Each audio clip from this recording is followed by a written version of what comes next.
Hello everybody.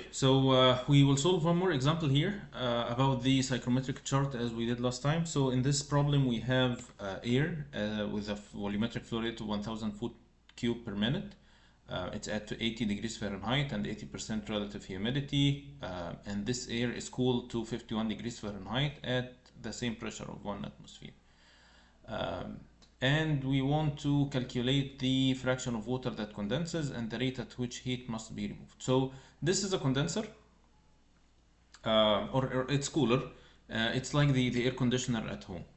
In summer, if there is a humid day and the air conditioner is working, you would notice that the air conditioner is dripping water. So this water that's dripping is due to the condensation of water. So the humidity increases until air is saturated and the excess water is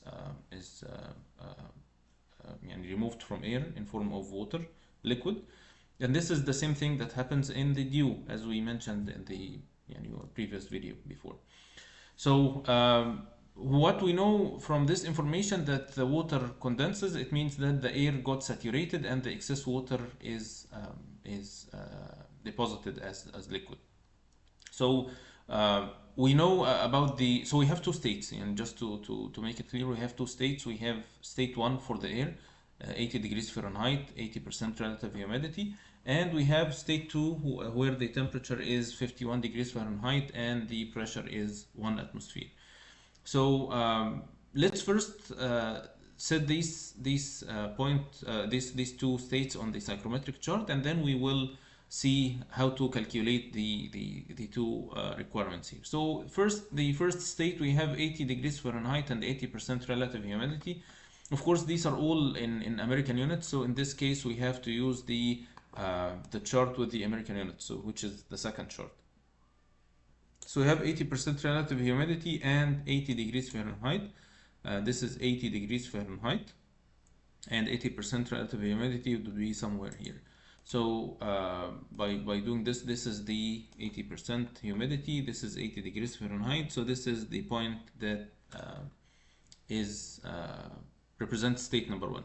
So from this we can get some useful information. We can get, from what we can see, it has to do with the water condensation, how much water is condensed. So we need to know how much water is there in the beginning, so we can know the moisture content, which is the pounds of moisture or water per pound of dry air.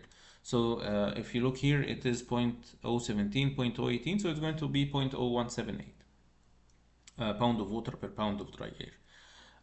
And we can also calculate the enthalpy from and the humid volume. The humid volume would be useful. So again, this is the humid volume line. So it's if we get closer, it's written in a very small font. So it's 14 cubic feet.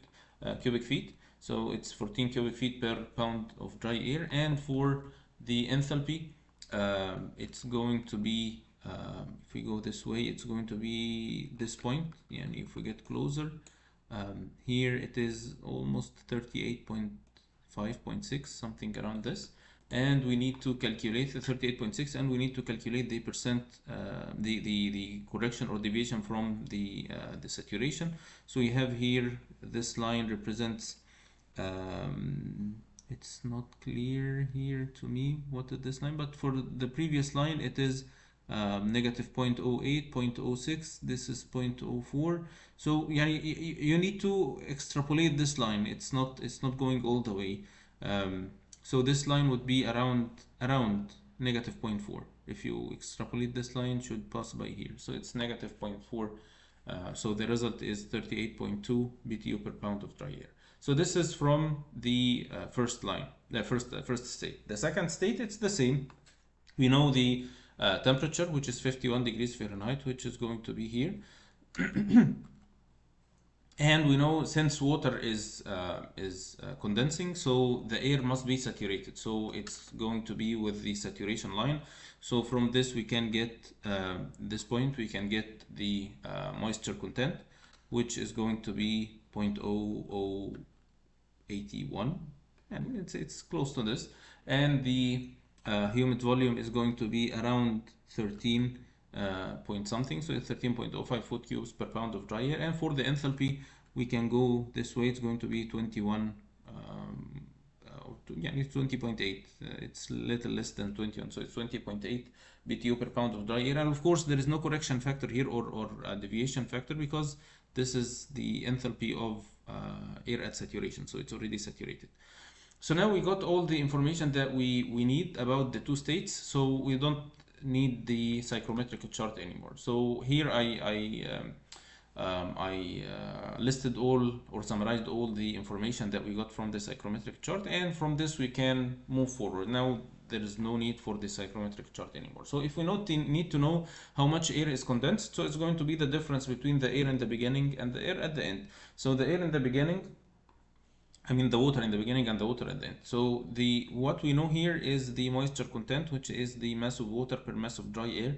So if we know the mass of dry air, we can get the mass of water that we have in the beginning. So the mass of dry air can be got from the volumetric flow rate and the specific volume. So by looking at the units, if you divide the volumetric flow rate by the specific volume, if you divide this by this, it's going to be pound of dry air per minute, which is something we can get from here. So this is pound water per pound of dry air. So here what well, this can be in two ways. Yeah, one way we can start with these two and then end with the V dot, or we can start with these two and end with HA. So one way to do this is to divide the HA over V hat HA. If you divide this by this, you will cancel the mass of dry air, so you will have pound of water per foot cube. And of course, this is not density. This is a way of concentration. This is mass of water or over the total volume. The density is the mass of water over the volume of water. This is not that yeah. So now, knowing this and knowing the volumetric flow rate, we can go the next step, which is multiplying this by the volumetric flow rate. This is going to give us the mass flow rate of air in pounds of water per minute. So whatever, if you divide then multiply, it's fine. If you multiply then divide, it's fine. It depends on whatever thing you like to do. At the end of the day, the units is the thing that you can look at and make you sure that what you are doing is correct. Okay, so next this is for the mass of water. So you know the mass of water in the beginning. We also can get the mass of dry air. The mass of dry air is important because so the mass of dry air, we can get it from the mass of water and the moisture content. We know the mass of water as pound of water per minute, and the mass of water or mass of dry air. By dividing these two, we can get the mass of dry air per minute.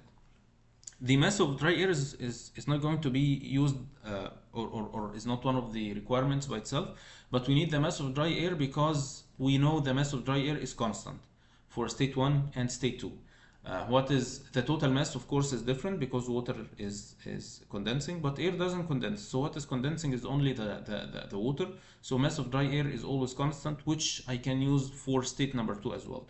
So for state number 2, I want to know how much water is there. So it's going to be the moisture content, which is this, multiplied by the mass of dry air, which is the mass of dry air per minute. So I can know how much water is leaving per minute, and I know the mass of water in the beginning. From these two numbers, I can know how much water is depositing. So the difference between the water in and water out is the water that is condensed per minute.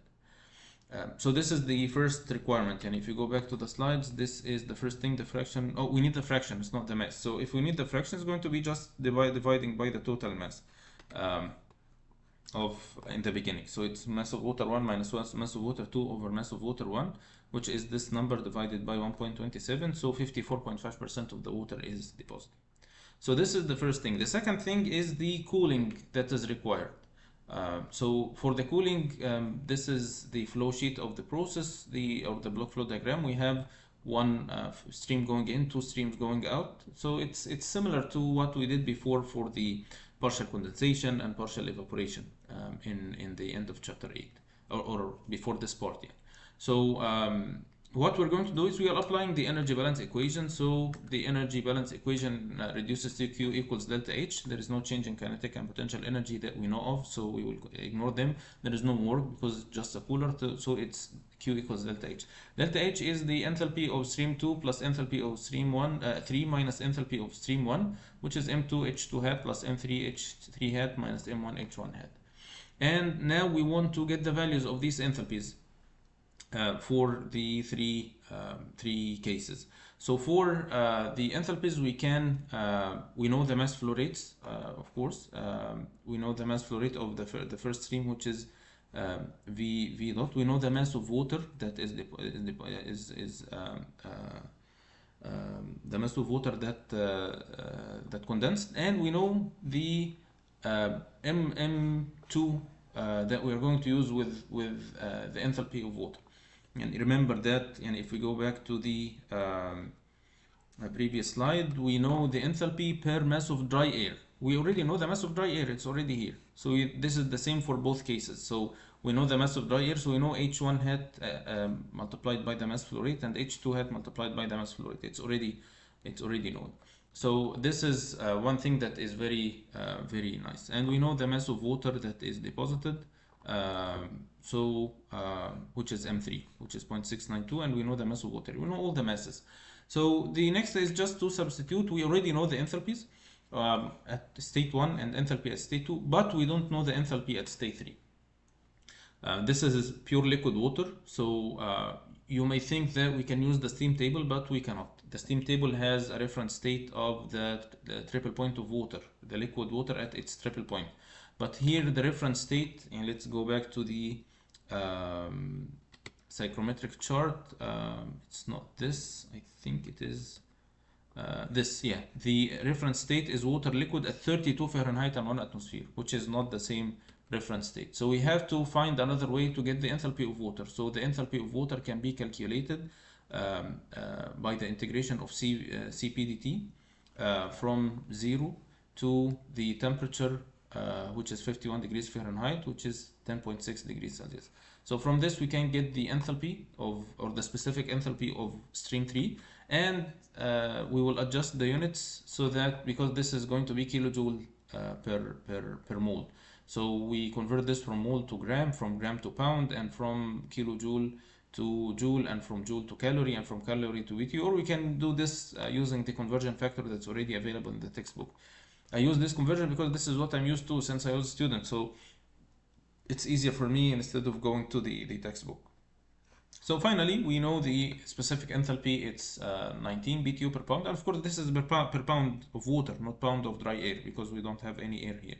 So finally, we can substitute in the equation, and we can get the Q equals negative 1221 BTUs per minute. So this is what we have here. This is just the table where I got the CP of water. And luckily, CP of liquid water is just one constant. Of course, it's liquid, it's not vapor, so it's just one constant. So the integration is very straightforward. So this is the last thing we will cover in chapter 8. And by this, chapter 8 is done, and we have only one more chapter, which is chapter number 9, where we will deal with reactive systems, inshallah. So I'll see you next time, inshallah. Goodbye.